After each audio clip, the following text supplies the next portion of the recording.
விஜயோட இயக்கத்தை வந்து சங் பரிவார் இயக்கிட்டு வராங்க அப்படின்னு சொல்லிட்டு ஒரு குற்றச்சாட்டு இருக்கிறார். அதாவது கும்பமேளாவில் வந்து அது சம்பவம் எப்படி நடந்ததெல்லாம் உங்களுக்கு தெரியும், அந்த ஸ்டாம்பேட். ஆனால் அங்கே 64 கோடி பேர் மக்கள் வந்தாங்க.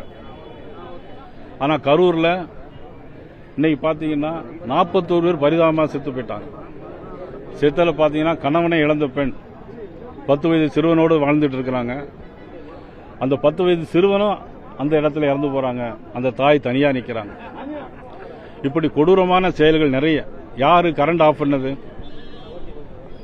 யாரு செருப்பு தூக்கி வீசினாங்க, காவல்துறை என்ன செஞ்சிட்டு இருந்தது, ஏன் இவர்கள் கேட்ட இடத்துல பெர்மிஷன் கொடுக்கல, போலீஸ் லத்தி சார்ஜ் பண்ண வேண்டிய அவசியம் என்ன, கூட்டம் ஆரம்பிக்கிறதுக்கு முன்னாடியே 30 ஆம்புலன்ஸ் வேன் வருவதற்கான காரணம் என்ன, ஏன் முதலமைச்சர்லாம் வந்தா நல்ல இடங்கள்ல ரவுண்டானா போல இடங்கள்ல பெர்மிஷன் கொடுக்கறாங்க, இவர்களுக்கு மட்டும் ஏன் அந்த இடத்துல பெர்மிஷன் தரல, இதையெல்லாம் அவங்க சீர்தூக்கி பார்க்கணும். விசாரணை போயிட்டு இருக்கும்போது அரசு அதிகாரிகள் பிரஸ் மீட் வைப்பதோ இல்ல சட்டமன்ற உறுப்பினர் பிரஸ் மீட் வைக்கிறது சரின்னு நினைக்கிறீங்க? நிச்சயமா சரியில்லை தான். நீங்க எல்லாம் வந்து கேட்கும்போது நாம பதில் சொல்றேன், நானா வந்து கேட்கல. ஆனால் தனிநபர் ஆணையம் வந்து அது யாருக்காக பயன்படுத்துவார்கள் என்பதை மட்டும்தான் கொஞ்சம் சிந்திச்சு பார்க்கணும். ஒருத்தர் அதாவது நல்லா தெரியும் உங்களுக்கு. இந்த கேள்வியை தெரிஞ்சிருந்தே நீங்க கேட்கறீங்க.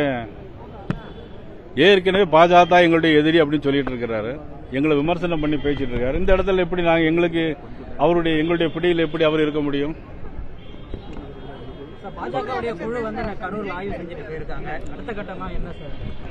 அந்த குழு அவங்க போய் என்ன எழுதி கொடுத்திருக்காங்க, என்ன முடிவு பண்ணிருக்காங்க பொறுத்து அதை சொல்ல முடியும். ஓகே.